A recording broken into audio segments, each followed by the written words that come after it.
So in this year's Lenten booklet that Unity publishes, Reverend Claudia Olmos writes about the practice of reframing. And in this context, reframing is a technique through which we change a negative perception into something more positive and constructive. At its core, reframing is about choosing the meaning that we give to the events of our lives. I was first introduced to this tool as an aspect of the quantum living process and its earlier versions in the early 2000s. And it's become an integral aspect, this doing shadow work, as important in its practice for healthy spiritual communities like ours. It gives us a tool in which to move through challenge and upset. And it happens because we're a big old group of people. And it's likely that in this group, as much as we ascribe and strive to live into the values that we hold dear, stuff happens. So it's an important part of being able to navigate not only our personal lives, but the lives of a community like ours. And while it's very popular right now in positive psychology and the different fields, it's a tool that they often use, it's really an ancient practice as taught by Jesus and many other master teachers. It's been with us for eons. We're just understanding it in a new way. Jesus frequently talked about this transforming perception, this ability to transform how we see things, to be able to move from fear and judgment and lack to a perception of faith and love and spiritual understanding. He consistently invited people to see things differently, shifting their own inner interpretation of life. It's not that things necessarily changed out here, but it allowed how we process that within, how we live and how we experience it in a new way.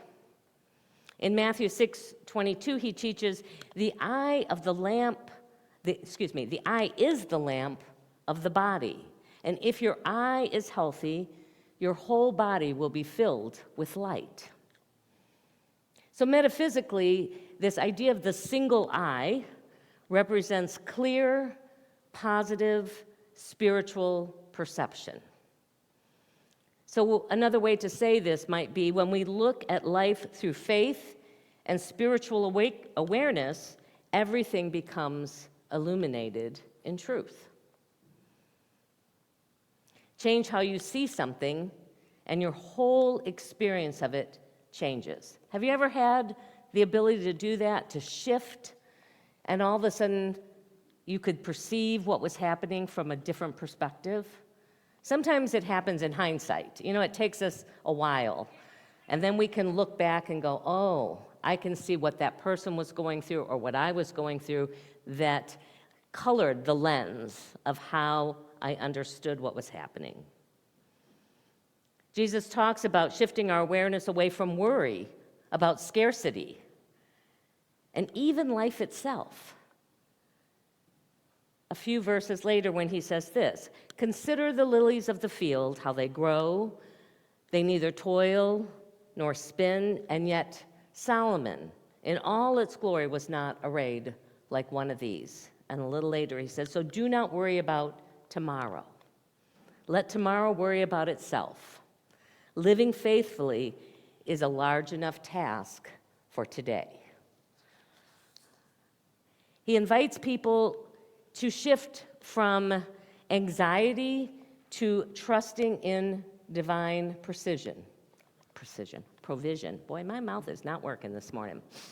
Instead of focusing on scarcity, to look for the evidence of divine abundance.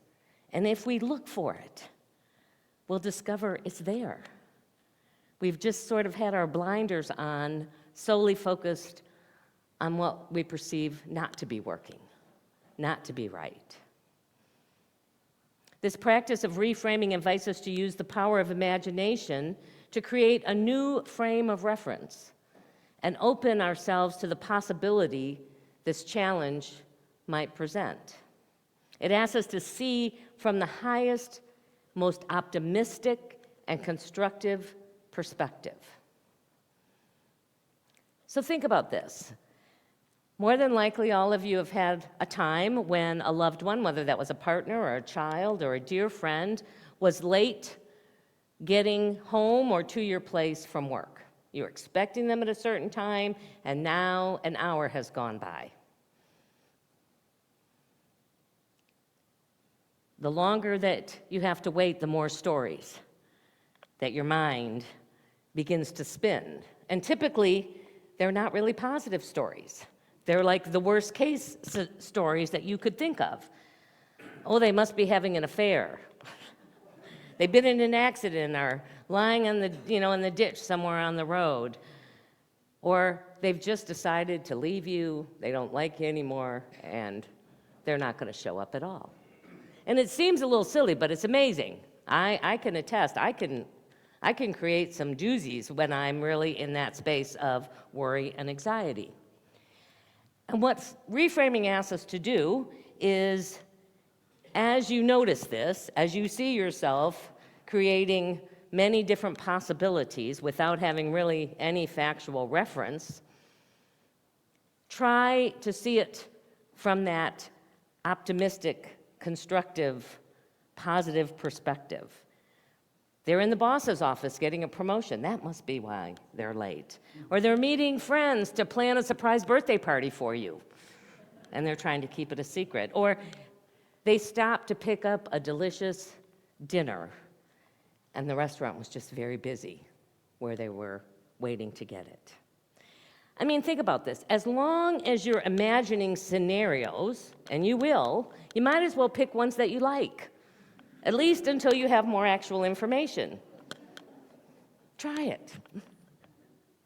Spiritually, reframing is a way of moving from fear-based perception to truth-centered awareness. It's about changing the way we see an experience so that we can perceive the presence of God, the presence of good, the presence of spiritual truth within it. And a good way is to begin to ask yourself, what is the story I'm telling myself about this, whatever it might be, versus what are the facts that I know? I find this to be especially important, and this is something I have to work on all the time, when we're communicating via text and email, which is a lot of the time these days, at least in my life it is. I've noticed that depending upon where I am in the moment that I'm reading the text or the email, my perception of what it means may change. I can read all sorts of things into the written words. And it's equally true when I don't get a response. Have you ever just not gotten a response from somebody? What are the stories that you're making up about that?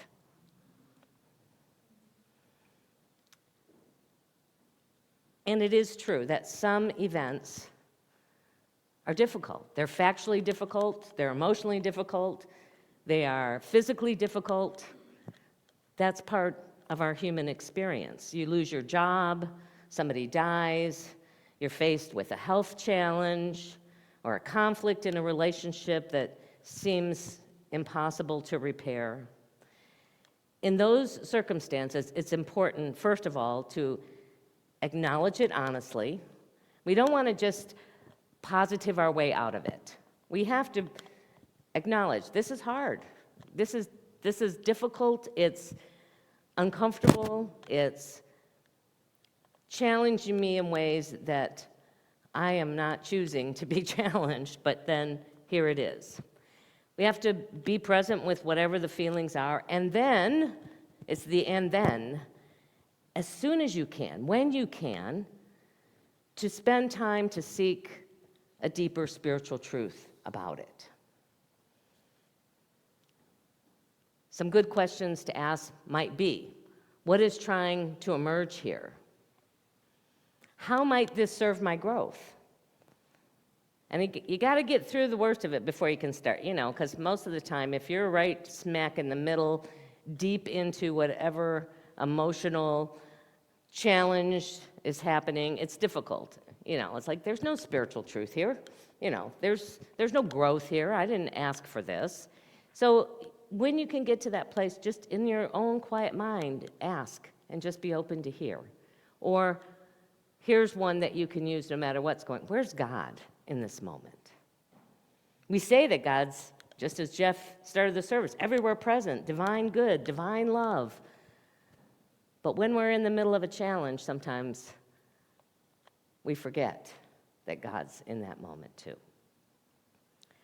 So that's what we're going to practice a little bit with this morning as we, don't do it, as we move into a time of meditation, time where we just bring our focus inward. So I just invite you right where you're at, and we're going to do this in the silence tonight, or to this afternoon. We just allow ourselves to bring our attention to this now moment with the breath. You might want to close your eyes if it's comfortable, or just soften your gaze. And focus and notice the breath as it gently moves in and out of the body. And as you're feeling that breath move in and out of your being, allow your attention to begin to shift to your heart center. For it is in the heart center that we can awaken, enliven that divine love, that presence of God within us. And in this sacred space of love, I invite you to bring to mind a situation that right now feels difficult. It doesn't have to be big. It could just be some small annoyance that's going on in your life. And as you let that story replay in your mind and in your heart, silently ask this higher intelligence within you, how might divine love be present here? And just sit and see what arises in the mind of the heart. How might divine love be present even in this situation? And allow a new possibility to emerge.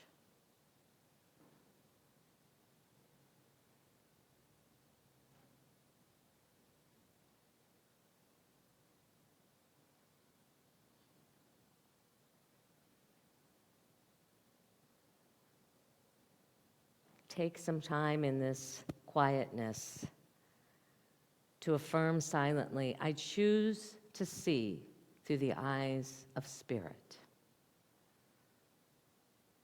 I choose to see through the eyes of the Christ within. I choose to see through the eyes of divine love. What once appeared as a limitation now reveals a greater good.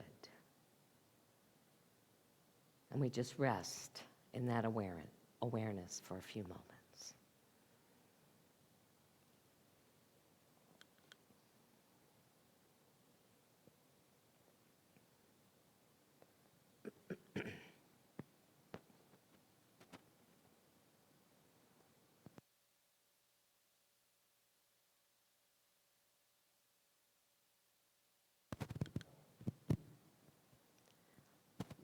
And whenever you're ready, you can begin to bring your awareness back to this time and place, aware of the seat that is supporting you and of the breath that has continued to breathe in and through you, even when your awareness was shifted somewhere else. And taking one more of those breaths whenever you're ready. You can open your eyes.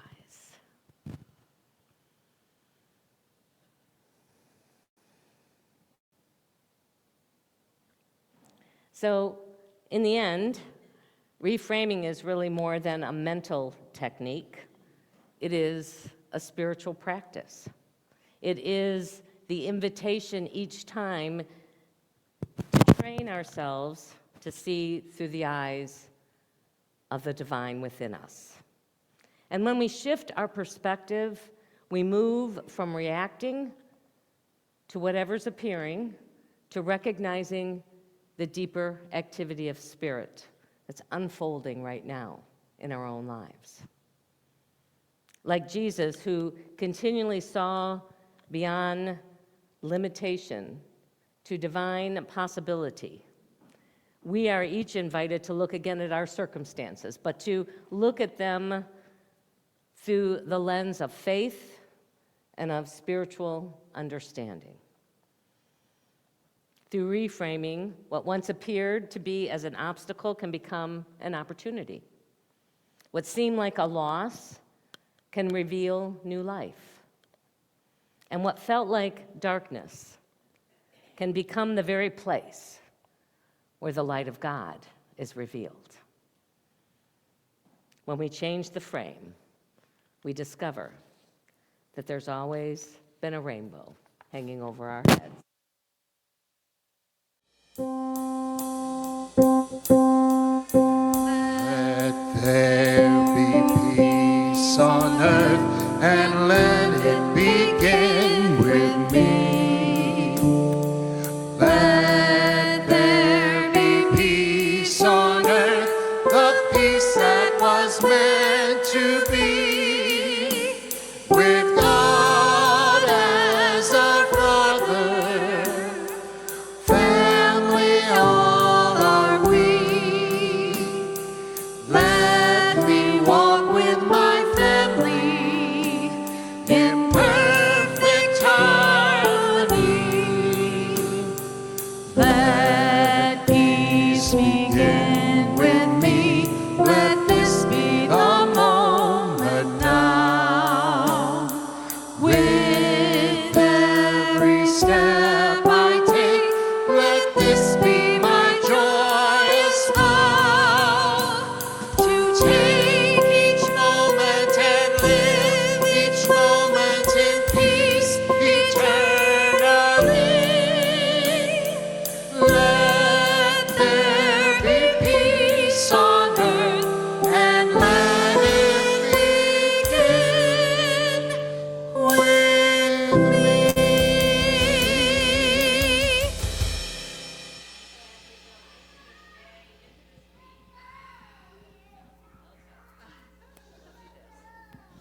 So as we go into this day, into this week, opening ourselves to see whatever's unfolding through the eyes of spirit, through the eyes of love, we go, knowing our prayer for protection. We'll do it as call and response.